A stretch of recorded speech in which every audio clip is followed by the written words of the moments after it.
versión extendida. Efectivamente, mi nombre es Milton Fernando Montoya, soy el director de investigaciones del Departamento de Derecho Minero Energético de la Universidad Externado, en donde manejamos, digamos, desde la perspectiva jurídica y regulatoria, todas las actividades económicas que pertenecen al sector extractivo, fundamentalmente minería, petróleo, gas, electricidad también, y todas las tecnologías y actividades asociadas a las fuentes no convencionales de energía. Me corresponde en esta oportunidad, mi formación pues profesional, como lo comentaron, como lo pidieron al principio de las intervenciones. Yo soy abogado de la Universidad Externado, tengo una maestría en regulación energética, un doctorado en Derecho y recientemente terminé mi postdoctorado en la Universidad de Dundee, en Escocia, precisamente sobre estos temas, precisamente sobre los temas asociados a la responsabilidad y participación de las entidades territoriales y de las comunidades en la industria extractiva. ¿Listo? Entonces, a mí me pidieron hacer mención a un tema muy particular y que es el que precisamente nos tiene aquí reunidos, y es cómo fue que terminamos aquí sentados. ¿Por qué terminamos hablando empresa, autoridades, academia, expertos y conocedores del sector en relación al tema de la responsabilidad de las empresas, en torno al tema de la transparencia, en torno al tema de la participación social en la industria, ¿cierto?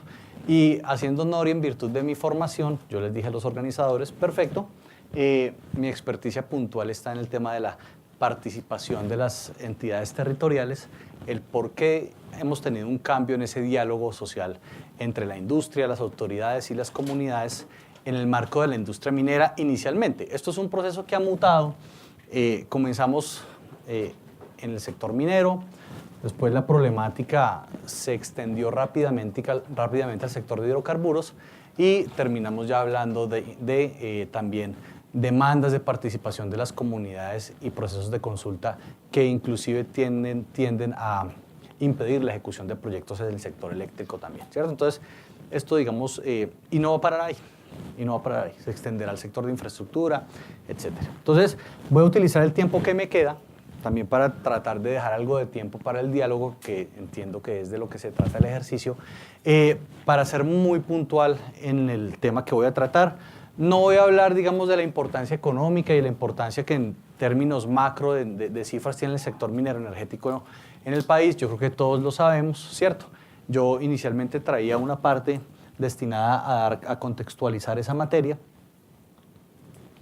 Entonces lo que haré es entrar en materia directamente.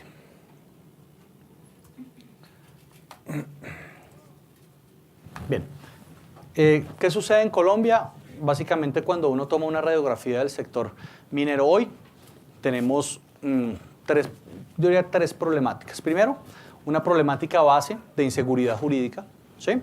Inseguridad jurídica asociada a, hago un paréntesis, todas las expresiones, como esto esté grabado, todas las opiniones que yo manifiesto acá son de carácter personal, no comprometen ni a la universidad ni a las entidades que asesoro, porque, digamos, soy asesor de la Agencia Jurídica de Defensa del Estado, precisamente para este tipo de problemáticas. No los comprometen a ellos, tampoco a la universidad, simplemente es una responsabilidad exclusiva de mi parte. ¿Listo?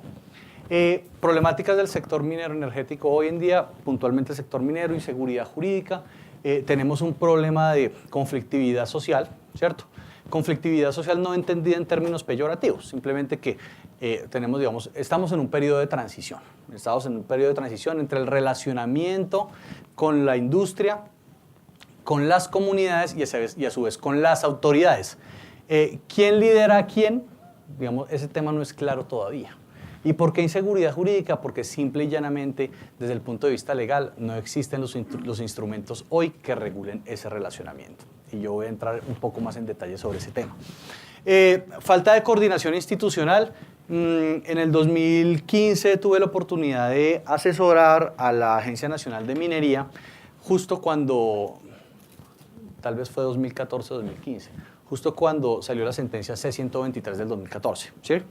Y cuando uno tiene la oportunidad de acercarse a la institucionalidad, ve que lamentablemente, y esto, digamos, no es una crítica específica al sector, pero en general los procesos de coordinación entre autoridad minera, entre autoridad ambiental, entre las corporaciones autónomas, son bastante complejos esos procesos, ¿cierto?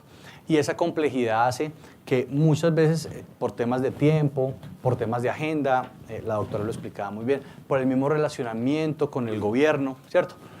Las problemáticas o la solución a las problemáticas no fluyan como tal vez amerita la problemática que se solucione. Entonces, es una realidad. Digamos, la coordinación institucional todavía no es lo suficientemente dinámica como uno esperaría que fuese.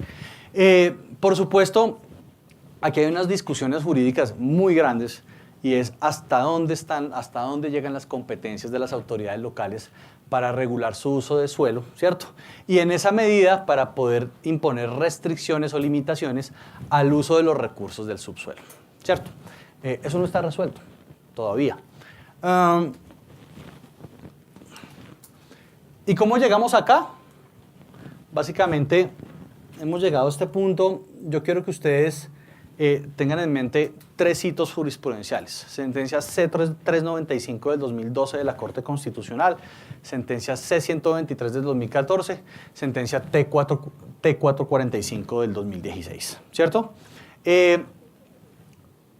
La 395, totalmente antagónica a la 445, es un fallo en donde, digamos, existía la claridad que en materia de explotación de los recursos del subsuelo, primero que todo, pertenecían a la nación sin hacer ningún tipo de distinción de qué entendíamos por el concepto nación. Nación, nivel central, había claridad ahí. Y que adicionalmente, en esa tensión que siempre ha existido desde el punto de vista constitucional entre el principio de Estado unitario y el principio de autonomía, hablando de esta materia en particular, había una prevalencia clara del principio de Estado unitario. Eso lo dijo la Corte en la sentencia C395. Entonces, a propósito, por supuesto, del famoso artículo 37 del Código de Mills. La 123 lo que hace es iniciar el proceso de reinterpretación constitucional de esos principios. Y lo que hace la Corte al final es entender que no tiene por qué haber una supremacía del principio de Estado unitario, ¿cierto? Que efectivamente, pues no voy a entrar en el detalle jurídico, pero incorporando otros principios de interpretación, como el principio de concurrencia, subsidiariedad, etcétera, dice, tiene que haber una valoración ponderada de esos principios. Entonces dice la Corte, hombre, el 37 seguirá siendo exequible, ¿cierto? Pero bajo el entendido de que en el proceso de autorización de las actividades mineras exista un grado de concertación entre el orden nacional y el orden territorial, ¿cierto? A efectos de que se puedan imponer, si es del caso, unas medidas de protección al territorio.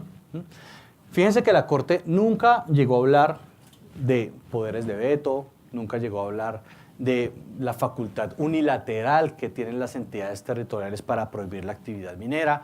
Nunca habló de los mecanismos de participación ciudadana como la consulta popular como un mecanismo de prohibición de la actividad extractiva, ni tanto en minería ni tanto en hidrocarburos.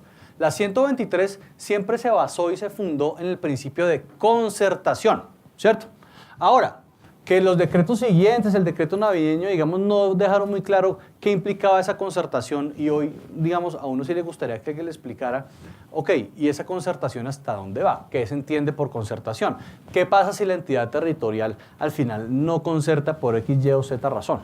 Eso todavía está en el papel, digamos, en gracia de discusión. Pero digamos que la línea jurisprudencial era clara, había que concertar. Entonces, eso, digamos, exigió un despliegue de las autoridades importantes, tanto del Ministerio de Minas como de la Agencia Nacional de Minería.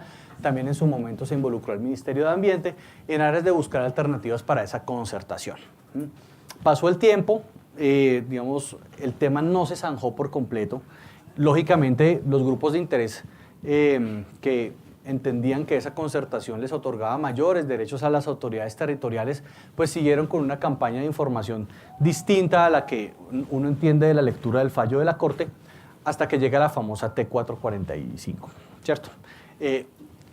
Un fallo, desde mi punto de vista personal, totalmente desafortunado. Desafortunado por muchas razones de técnica jurídica que pues aquí no vamos a profundizar, pero que sí vale la pena resaltar algo. Un fallo de revisión de tutela, de hecho, con el fundamento o con, digamos, sobre pretexto de desarrollar la línea jurisprudencial de la C123, llega a unas conclusiones totalmente distintas o le da un alcance totalmente distinto al fallo C-123, porque es quien dice textualmente: involucra mecanismos de participación ciudadana como la consulta popular para habilitar las entidades territoriales y las comunidades para prohibir, si así lo deciden, dice el fallo, la actividad minera, ¿cierto? Entonces, y ahí ya se abrió, digamos, la ventana a una discusión totalmente diferente que es la que tenemos hoy. Entonces, ¿qué fue lo que sucedió? Empezaron a haber, por supuesto, convocatoria de consultas. Todos conocemos lo que sucedió en Cajamarca, lo que sucedió en el mismo Pijao, lo que sucedió en Cumaral, en el cual, vía consulta popular, las entidades territoriales, sí, las entidades territoriales terminan prohibiendo las actividades extractivas, ¿cierto? ¿Cómo se va a implementar? ¿Qué pasa con la demanda que llegue contra la implementación de ese decreto del alcalde o por la vía legal que se implemente?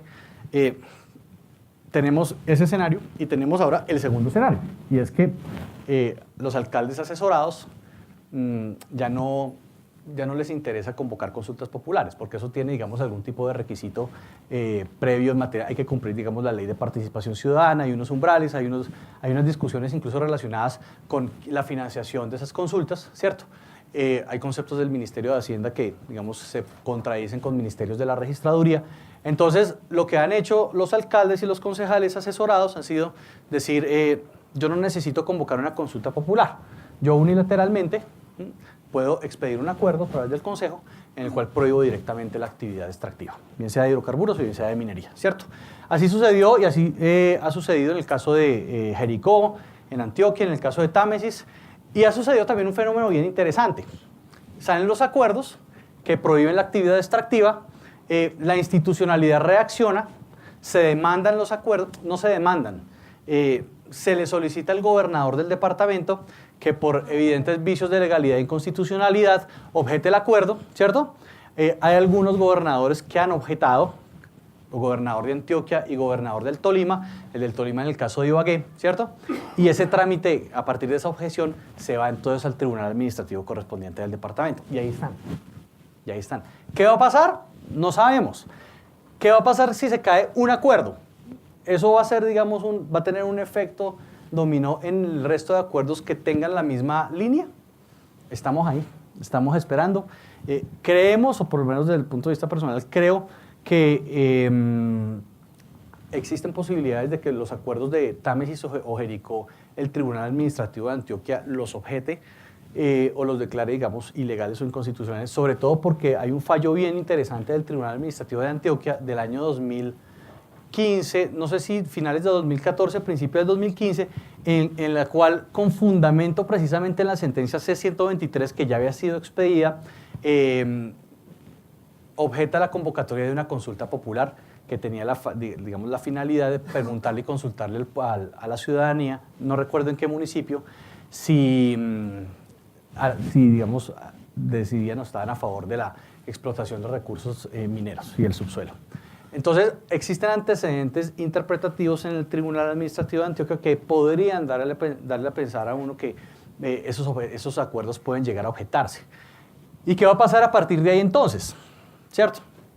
Quedaría entonces como único camino las consultas populares, y de ser así, ¿qué va a pasar con los, reitero, decretos que implementen la consulta? Mi visión personal, para cerrar, es lo siguiente. Bueno, al final por el tiempo no utilicé la presentación, pero es básicamente lo que les digo acá. Primero, se han confundido los discursos. Entonces, lamentablemente a la ciudadanía se le ha vendido un discurso relacionado con los efectos de la minería, asociándolos a los efectos de la minería ilegal, ¿cierto? A la minería criminal. Lo cual, digamos, son discursos totalmente diferentes, pero son discursos que obviamente calan, ¿cierto? Y en segundo lugar, la comunidad efectivamente ha vivido los problemas y los estragos de la contaminación de la minería ilegal, ¿sí? Y eso no le ha hecho bien a la industria. Lógicamente, cuando en un municipio que tiene una tradición agrícola, que tiene una tradición, digamos, de otra naturaleza distinta a la minería, porque también hay algo que hay que decir muy cierto, Colombia es un país con diferentes realidades mineras. No es lo mismo la tradición minera que existe en el departamento de Boyacá con la tradición minera que existe en el departamento de Antioquia o la que puede existir en el departamento de Córdoba o en el Amazonas, etcétera, ¿cierto? Entonces, cada contexto y cada territorio es diferente. En segundo lugar, el problema en realidad es, y esta digamos, es una apreciación personal, que ha pasado mucho tiempo sin que podamos tener claro hasta dónde llegan las competencias de la autoridad territorial frente a la autoridad nacional, ¿cierto? Cuando uno mira la legislación hoy, la legislación no te da las respuestas necesarias. Por eso siempre se ha demandado, se necesita una ley, se necesita una ley de carácter orgánico. Sobre esto las discusiones jurídicas han sido, digamos, innumerables. Yo no sé cuántos foros hemos hecho en el externado sobre este tema, ¿cierto? Y me acuerdo muy bien que el año pasado, en el Congreso de la ANDI, yo hice la cuenta de cuántos días habían pasado desde la sentencia C-123 sin que resolviéramos el problema. Y habían pasado ya 1000 días. Llegamos, el Congreso de la ANDI creo que va a ser como en 2 semanas o 3 semanas en Medellín y tampoco hemos resuelto el problema, ¿cierto? Entonces súmenle a esos otros 365. Y mientras tanto las comunidades interesadas, por supuesto, en tener un mayor grado de participación, es necesario, lo merecen además, porque lo que sí era claro era que las comunidades y las entidades territoriales experimentaron un déficit de protección, o no de protección, de participación en todo el procedimiento, digamos, de contratación minera y si se quiere también el proceso de contratación de proyectos de hidrocarburos. El problema no está ahí, esa no es la discusión. Yo creo que tanto la industria como las autoridades reconocen que se necesitan espacios de participación de las comunidades. El tema es que esos espacios permitan la concertación y la ejecución de los proyectos, porque aquí, digamos, también hay un tema de viabilidad fiscal, en fin, que es importante tener en cuenta y que sobre todo, mi punto de vista y mi apreciación personal es que en Colombia, desde el punto de vista legal, no existe todavía, porque ahí también hay un tema de reserva de ley, no existe todavía la facultad unilateral por parte de las entidades territoriales de prohibir el desarrollo de la actividad minero-energética. Pero es una apreciación jurídica personal. Cuando en la ley esté, diré lo contrario, hoy no está. ¿Listo?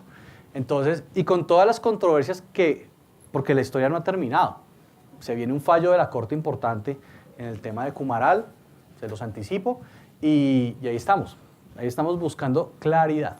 ¿Listo? Buscando claridad y seguridad jurídica. Muchas gracias.